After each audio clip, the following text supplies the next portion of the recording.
Selamat sore buat Bang Rian. Sore. Perkenalkan kami dari tim untuk mata kuliah Etika dan Profesi. Di sini kami ingin melakukan sedikit wawancara dengan Abang sebagai salah seorang pekerja yang berada di perusahaan BNI. Ada beberapa pertanyaan yang ingin kami ajukan dengan Abang. Tapi sebelumnya izinkan saya memperkenalkan diri, Bang. Nama saya Brian Ginting dari kelas PSI Kedua dan teman saya Daniel yang saat ini tidak dapat hadir. Oke, mungkin sebelumnya Bang boleh perkenalan diri dulu, Abang siapa dan dari mana? Oke, sebelumnya perkenalkan nama saya Rintan Danori dan saya merupakan saat ini sedang bekerja di BNI sebagai seorang asisten administrasi di divisi Treasury, terkhususnya di Treasury Regional Area Medan. Nah, sebelumnya saya juga merupakan seorang alumni Unimed di Prodi Komputer Tambu 2018. Oke Bang, pertanyaan pertama Bang, kalau boleh tahu, Abang kerja di BNI ini udah berapa lama? Baik, saat ini baru masuk sekitar 6 bulan, jadi masih baru. Baru bulan Ya, ya. betul.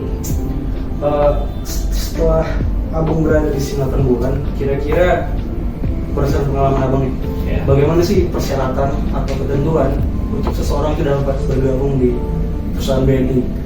Oke, jadi sebenarnya banyak ya program rekrutmen di BNI. Nah, jadi biasanya sih rata-ratanya itu kalau secara administrasi ya sama kayak perusahaan lainnya, mungkin kayak minimal sarjana 1 gitu kan. Nah, dan juga kalau di bank biasanya dia terbuka ke semua jurusan, jadi dia nggak harus spesifik ke jurusan A atau B gitu kan. Nah, dia terbuka ke semua jurusan seperti itu.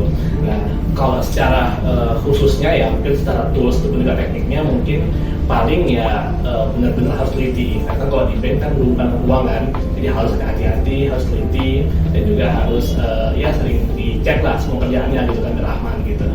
Nah, seperti itu.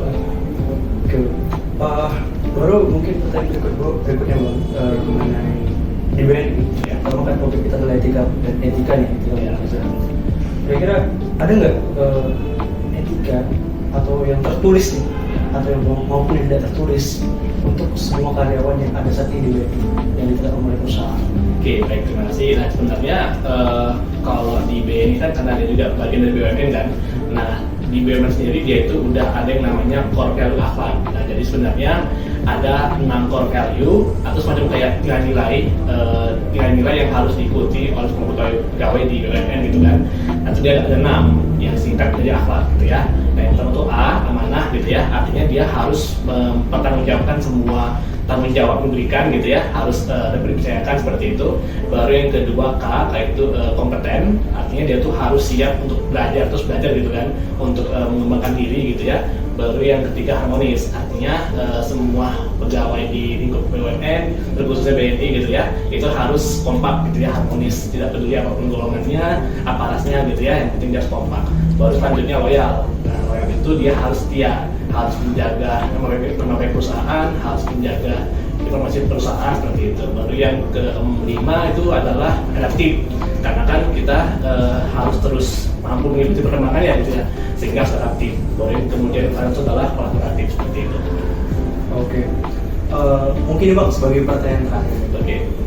Tadi kan sebagai karyawan BUMN kita ada punya 6 core value akhlak. Iya, apa?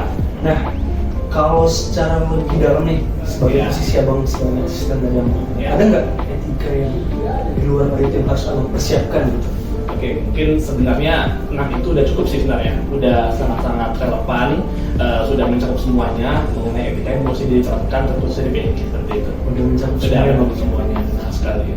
Oke, kurang lebih teman-teman seperti itulah video yang bisa saya buat mengenai bagaimana etika profesi yang diterapkan dalam perusahaan BNI dengan Bang Rian sebagai narasumbernya. Oke. Terima kasih Bang Rian.